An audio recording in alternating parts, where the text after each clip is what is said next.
there's probably going to be some bad language in this, so you might not want to let the kids watch.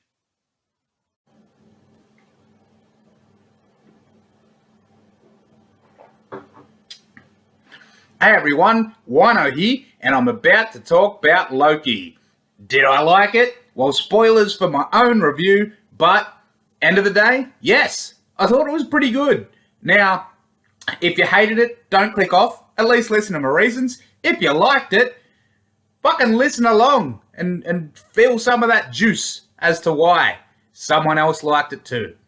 But we start with, as you'd expect, the part in Endgame. Also, this is the third time we've seen it at this point. It was from original Avengers, now it's Avengers Endgame, now it's Loki, and he picks up the Tesseract, he blows out. The only thing I got to say about that scene is was it just me, or did the first time we see Hulk, did he seem like a cheaper animated version of Hulk?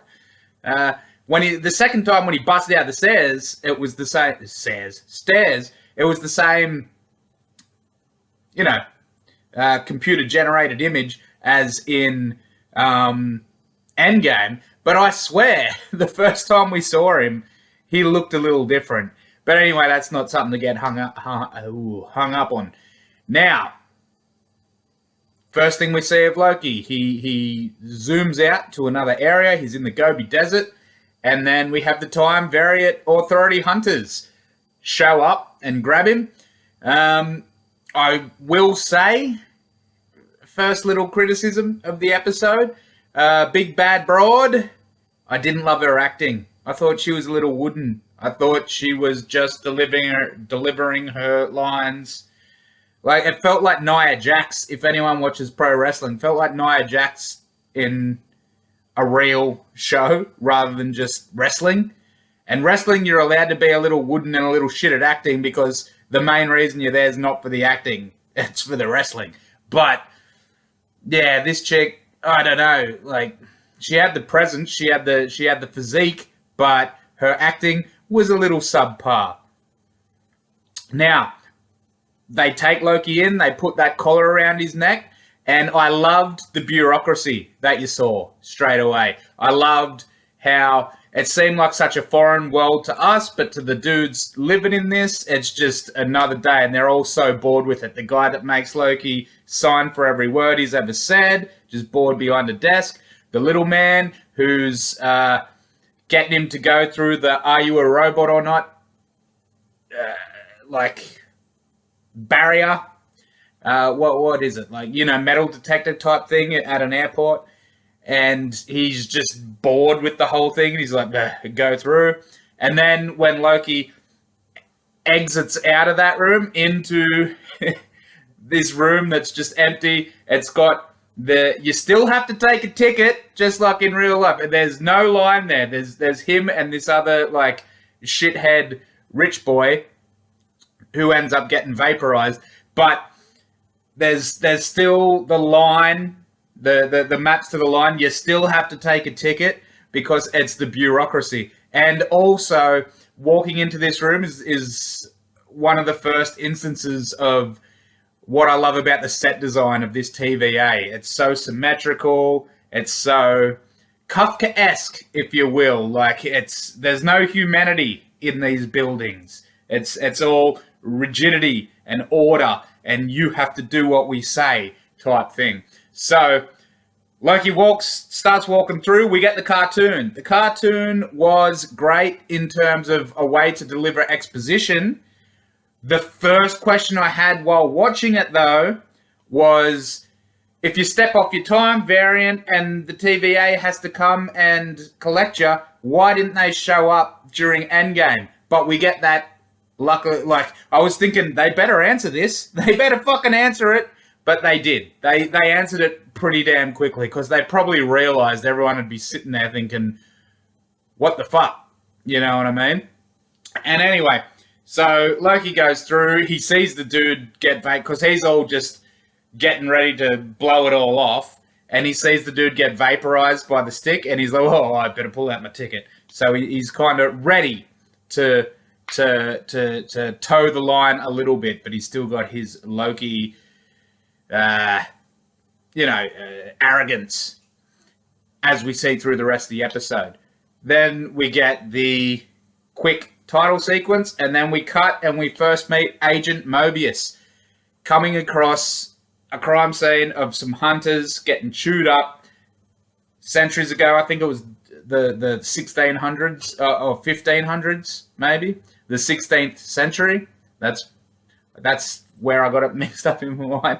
1500s and 16th century. So I think it was somewhere around there, and in France apparently. And the only thing that's important about this scene is when the little girl points to the stained glass window and says, "That's the guy who did it." It looked like Mephisto. Like, look, I'm not going to be the first dude to jump out here and say, "Oh, that's Mephisto," but fuck, man, that better be Mephisto. Honestly, I'm not a comics guy, and I got super excited about Mephisto reading other people's theories about WandaVision, because I didn't really know about Mephisto and whatnot, and we didn't get Mephisto in WandaVision.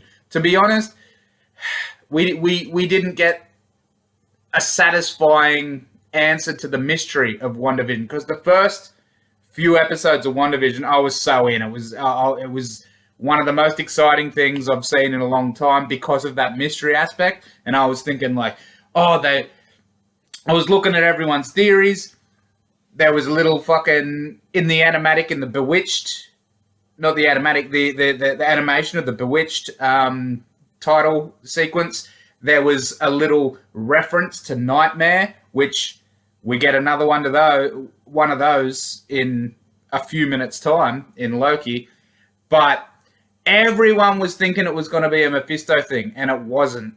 And that was a huge letdown to me, where they did, like, I loved WandaVision for the most part of it, but it let me down in the mystery aspect, because the mystery about where they all were and what it was kind of underwhelming. And I think it would have been better if they incorporated Mephisto into it. And I actually did think it was going to be Wanda doing it with her own head, but I thought it was going to be like Mephisto manipulating what was going on. I know we had Agatha doing it, but she was just completely passive, basically, and just showing up at the end. I know it was Agatha all along. It wasn't Agatha all along. It was Agatha just being there. And even if it was going to be Agatha, like, the way they finished it, just a fucking sky battle blasting energy blasts at each other instead of a smart, like, try to figure each other out, try to manipulate your way out of it thing. It let me down. And not saying Mephisto let me down. So I hope this is going to be Mephisto. More on that later as well. But we get out of that, and we basically get to Loki walking into his judgment scene. Now the actual set in here, the set of the last place was great with all the lights above, the set of the place where he had to walk through the line. And it's a concurrent theme they've got, and I do love the sets. I love the direction so far in this show. And the set that Loki walks into, the first thing you see is the right side of the wall as Loki's looking at it. So as we're looking left when it comes up, but it's Loki's right. So when I say right, I'm talking Loki's right from now on. So Loki's right. There's this wall of paintings that look super Soviet. You know what I mean? And even if not Soviet, communist at least. They got the sun rays in different things. You've got strong authoritarian fucking soldiers doing stuff and happy people in the middle. And on the other side, there was like some religious kind of symbolism. Almost like the stained glass windows we saw in the church earlier. So it seems like they're trying to get some propaganda across on the walls when you walk into this place. And then the actual scene of the judgment itself Once again, very authoritarian, because it was a kangaroo court, basically. It was Loki getting railroaded. He really did. Because he made the point. The Avengers are the ones fucking with the timeline. He didn't even know they were fucking with the timeline, by the way. All he knew, because you got to remember, this is the Loki that just came out of first Avengers. Like, he didn't know anything that went on in Endgame or anything like that. This Loki that picked up the Tesseract, he just lost the Battle of New York, went down an elevator, then he's sitting there, and some weird shit happens and the Tesseract falls at his feet, and he blasts himself out of there. He figured out, if I'm in this place, it must be the Avengers, because otherwise I'd be like, how does he know it's the Avengers? But it's not too much of a leap of logic to think to yourself. I mean, it could have been some different organization he'd never seen before, with just some little fucking tiny man batting something out of the way, because he didn't know Ant-Man, and he didn't see it was Tony Stark in the combat gear, not the combat gear, the tactical gear. But him getting there, like, you can think it's pretty safe to think that he just says, you know what, this is the Avengers. So he has a good point there. He's like, it's them that's fucking with the timeline. I was just doing my thing, and the Tesseract fell at my feet, and I zoomed out of the place. And this is where it comes to the timekeepers. This chick, this judge, just says, yeah, what they did was supposed to happen, and what you're doing isn't supposed to happen. So he just gets completely fucked, basically. From no fault of his own, just the I won't even say human, but the living, because he's a frost giant. But you know, that living need to escape. He picked up a Tesseract and he fucking jetted out of there, and now he's in this fucking situation. It's not his problem, but this is what I'm hoping.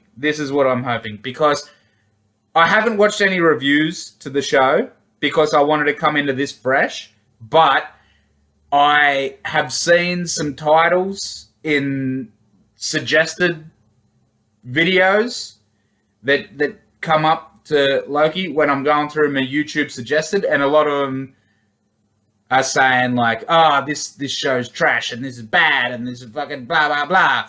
And I'm hoping they're thinking along this line. One, they're probably thinking Loki, the character, getting cucked, but maybe they're not realizing. Well, not even not realizing. I bet they realize. But, like, think about it, man. It's the villain Loki we're seeing now. It's not the hero Loki. Like, hero Loki's dead. He went through his shit. And we get to that later, too. We get a little fucking fast forward through character development. But the main thing is, it's the... fuck. I've just lost myself. Give me a sec. Papa's got his juice. But, as I was saying, what I'm hoping they're not realizing is this authority is going to be shown as the villain. Like, Loki's the hero in this, and he's coming up against this authoritarian system. And the Soviet paintings on the wall, the super rigid sets of everything we see, and those Time Lords, those well, I won't say they're faceless, but those strange lizard-faced Time Lords, like, you could easily see them as being dictators. So I'm hoping that's what the show goes with. And like I said, without seeing these reviews of people criticizing it, I'm thinking that might be one of the things they're criticizing, that they're like, oh, there's this authoritarian fucking thing doing all this. But hopefully they're going to be shown as the villains, and Loki's going to be shown as good. And also with fucking Agent Mobius, who we just met in the last scene, like, he's clearly shown as someone who is part of it. He was created by them, but he's kind of going against it a bit. He's kind of his own man. And speaking of Agent Mobius, he stops Loki from getting vaporized, and that's when we go into the interview scene. And I love the interview scene. The interview scene was great because it was really like putting Loki on check, like asking Loki, what do you want out of the world? Making him consider it himself. Like, he's saying, I want to be king and I should do this and other people shouldn't have freedom, but I have freedom. And Mobius just questioning him the entire time. And I thought that was great tension in the scene, great direction in the scene. When they walked into that room, once again, more of this great set design and direction. The camera angle, there was a point where they had this low angle camera. Like when you first walk in, you see the big fucking room with what, like I said, the straight angles. The only curve you get was created by the computer, and it was still symmetrical in the room. It was a completely symmetrical room with super straight angles, and it felt big, it felt broad. And maybe the second angle you saw after that was this low angle behind Mobius, but he was super close to the frame. So being low with him close to the frame made him look big and made Loki look small. And that was all part of, like, he's a guy representing this big conglomerate. We already saw the bigness of the room, and like Loki is super small compared to this I've just used conglomerate, but that's the word I'm going to go with again. This organization, this is too big for Loki to fucking handle right now. And yeah, I thought that was great direction, putting him in that position. And then, yes, the interview was fantastic. Them going back and forth, Loki saying, I deserve this, I deserve that. And Mobius just kind of questioning him on all that. Little side note, they did great work, once again, with the direction and the lighting, in this case, working on Owen Wilson's nose. Because, look, I've got a bit of a fucked up nose too. But Owen Wilson has one of the most fucked up noses in Hollywood, and they really used that to its advantage. Like, they kept getting good shadows on it, getting the fucking sides and shit. Like, he made him look like someone not, I won't say not human, but like something a bit off about him, if you know what I mean. And that was just a quick digression. It's just like, I like that they utilised lighting to make the most out of Owen Wilson's nose. But yes, they go through the interview process. They show Loki the videos and whatnot. And I might just need a quick second to check my note on what the next one. Oh, yeah. Before they even get into the interview process, as they're walking there, they make another nightmare reference where Loki's like, oh, it's the thing of nightmares or something. And Mobius is like, no, that's a different department, but I'll help you burn it down if you want. So there you go. We had a reference to Mephisto before. Now we've got a reference to Nightmare. But as we learned from WandaVision, don't get yourself too wrapped up in that shit, because it might just be an Easter egg. They might be fucking with us. But yeah. Oh my god. The question of fate. This happened at the start. This happened at the start of the Loki interview. And the question of fate, I fucking love, because that was a huge theme in one of my favorite ever pieces of media. I won't even call it a show, like, because it's also a book. It's a manga, and then it became an anime, and the creator just died recently, and it was fantastic. Berserk. And one of the biggest questions in Berserk was, is man just destined to his fate, or can he fight against it? Is everything causality? Is every move you make determining the rest of your life? Was it already laid out by deities ahead of your head. And what was great about Berserk was the hero was the one fighting against that. You know, the main thrust of the story seemed like fate was the overriding factor, and you couldn't break yourself out of it. But the hero just constantly fought against it. And this first question of fate in Loki, whereas Loki is like, I don't step off my path, I create my own path. And Mobius was like, do ya? And that's like, ooh, has he just been fucking dancing to a fiddle his entire life? Or not even dancing to a fiddle, maybe not being controlled. Maybe timekeepers do control and make you go a certain path and whatnot. But maybe the fiddle is just like, we've already seen your life and we know you're going to do this. But I know that question of fate is a powerful one, and I hope they explore it more. Because Loki says no. And he's always done this. This has always been a part of Loki's character. He always fights against what he was destined for. He was destined just to be the little bitch brother of Thor. And he's like, no, motherfucker, I want to be the king. Then he was destined to be extra not king because he found out he wasn't Asgardian. He was a frost giant. And he's still like, no, I'm going to do my own shit to make sure I'm king. So in this scenario, he's like Guts from Berserk, and he's fighting against fate. And I love that idea. And let's see where they take it. Where it seems to be right now, because who knows how far in the future these timekeepers know.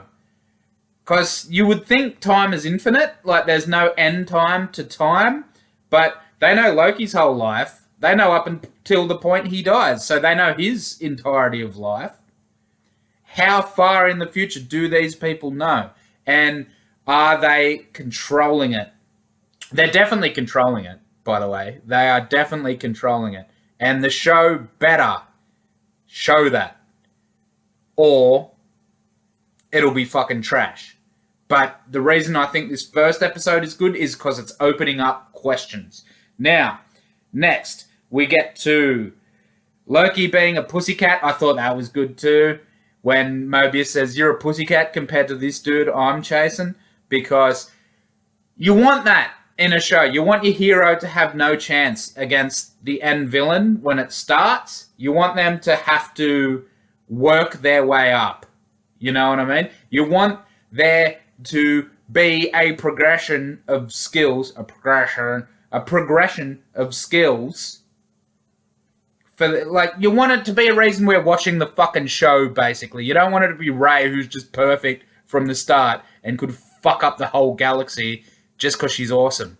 You know? You want someone who's got the chips stacked against them and they need to fucking learn and they need to increase their skills and they need to get better in order to be able to face the villain at the end. And you find that in most shows. You find that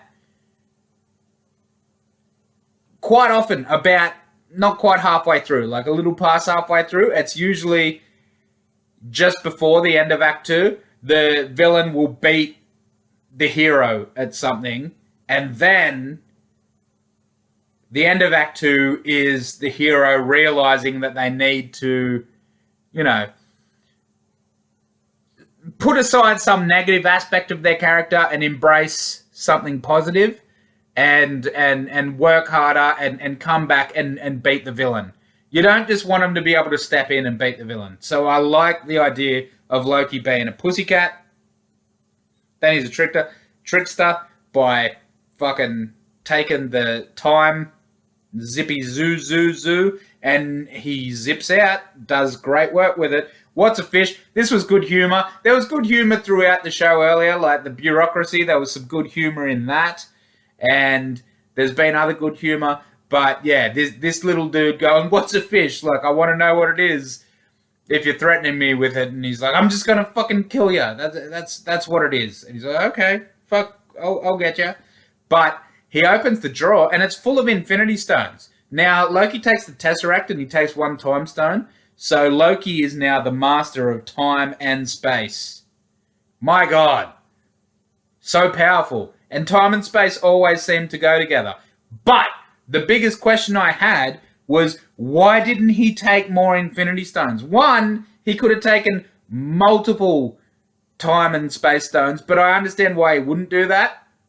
Because it's like, well, if you took one off me, or if I dropped someone somewhere, or dropped one somewhere, someone else could take it. But the other thing is, like, why didn't he take a reality stone? Why didn't he take a soul stone? Why didn't he take a power stone? There were no mind stones in that box. I went back and I checked.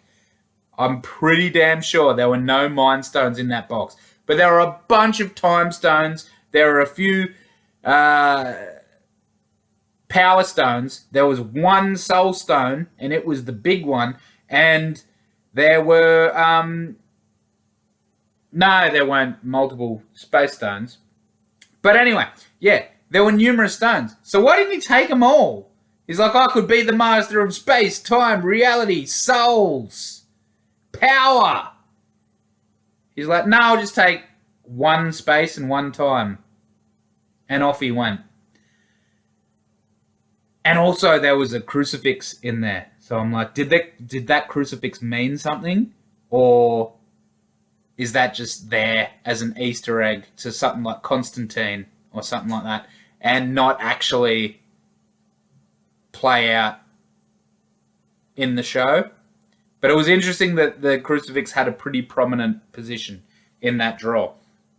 Plus, they already had the devil motif earlier before with the Mephisto thing, and with Mobius saying devil numerous times when he was talking to the girl with the kablooey blue teeth. They can't use Infinity Stones in the TVA. I thought that was good because I was like, why is he even fucking around with these dudes? Why doesn't he just zoop out with the fucking Space Stone? And then they answered it, said you can't use it here. So, good stuff there. And here we go. Please. Well, before we get to this, I'll get back to please. But having Loki go back and watch the rest of his life, this is what I mentioned before as being a bit of a fast forward to character development. Like, it's not the same character development as the Loki we all knew who got killed at the start of Endgame. Because that Loki experienced everything that happened. This Loki just saw it. But still, seeing it will change you. So it won't affect you in quite the same way as experiencing it. And I hope the writers play with that subtlety between seeing and experiencing. But seeing it will change you in a way. Especially that we've already been shown that this Loki, and we got shown at the end of the first Avengers movie, that he's not just fucking pure evil. This is what I loved about Loki. Not just the end of the first Avengers movie, the fucking first Thor movie. Because that's what made Loki such a great fucking character. I always heard that MCU villains that was the biggest fucking problem in the MCU. They were all one-dimensional. They were all power-hungry. They were just people who wanted to rule the universe. And, like, I'm with that. Like, I'm like, yeah, it's kind of true. But Loki, like, if you just watched Avengers 1, yes, you could say that about Loki. But the reason he had so much depth to his character was because of the first Thor. Because of him being a tragic figure. Someone who was always second to his brother and trying to prove himself as great. And then his brother fucks up and gets cast out. And he tries to take the mantle. I know it was partly his fault because he let the Frost Giants in. That was part of his insecurity and trying to prove himself as well. But Odin tells him that he is a Frost Giant himself. So he finds out that he's adopted, and not just adopted, but adopted from the enemies of the people he was supposed to be a royal member of. And fucking compare that against him already being second fiddle to his brother throughout his entire life, you can understand why he does the things he does. And at the end of Thor, when he's falling off the Rainbow Bridge, and he was like, "Father, I just always wanted to make you proud of me," something along those lines. Like, he just wanted Odin's acceptance. He just wanted to be seen as a worthy being. And the only way to be seen as a worthy being in this household that he grew up in was to become king. So when you take that and put it into Avengers, that makes him an interesting character. If you just saw this guy show up out of nowhere and he's just acting like this, he's not that interesting. He's charismatic. He's very charismatic. But he's not that interesting. And that's what we get in this last scene of him watching his life and watching himself die and whatnot. It's not that he's evil. It's not that he wants to fucking take over to just kill everyone. It's that he loves these people around him, but he always wants to prove himself. And he feels like the only way to prove himself is to be better than everyone else. And he walks around with this air of superiority. And it might take him down a dark path, like the Jungian shadow. If you don't incorporate that dark side of yourself, it's going to manifest itself in destructive ways, which is exactly what happens with Loki. And this version of Loki, he sees it at the point when he sees the rest of his life. So he doesn't have to live through having his mother killed. He doesn't have to live through him and his brother getting stuck on the garbage planet and working them way together. And he doesn't have to live through his own death. He just has to see it and realize it. And even though, like I said before, you're not going to learn as hard a lesson seeing it as you would do living through it, it's at least going to be something. And I hope the fucking writers play with that a little bit and make him be not quite the same Loki that we saw at the end, but, you know, still work for goodness. What I will say as well, just rewinding a little bit, thinking about going through his memories, one thing that pissed me off was the DB Cooper scene, because it was a cool scene. Look, it was a cool scene. That was fine. But I wish they hadn't put it in the fucking trailer. If they just shocked me with that, if I didn't know a DB Cooper scene was coming up, I would have thought that was a fucking amazing scene. And this is why I fucking hate trailers. Because the way they put that in the goddamn trailer was... like, it might have even ended the trailer. And it looked so cool, which is why they put it in with the Rainbow Bridge grabbing him as he jumped out of a plane. Looks fantastic. But guess what? When you put it in the fucking trailer like that, I thought it was going to mean more. I thought it was going to be part of him going through time, because they made it obvious in the trailer that this was a time story. So I thought one of his missions was going to have to be to go back. We might even get a whole episode out of him being DB Cooper and him fucking working out the whole shit.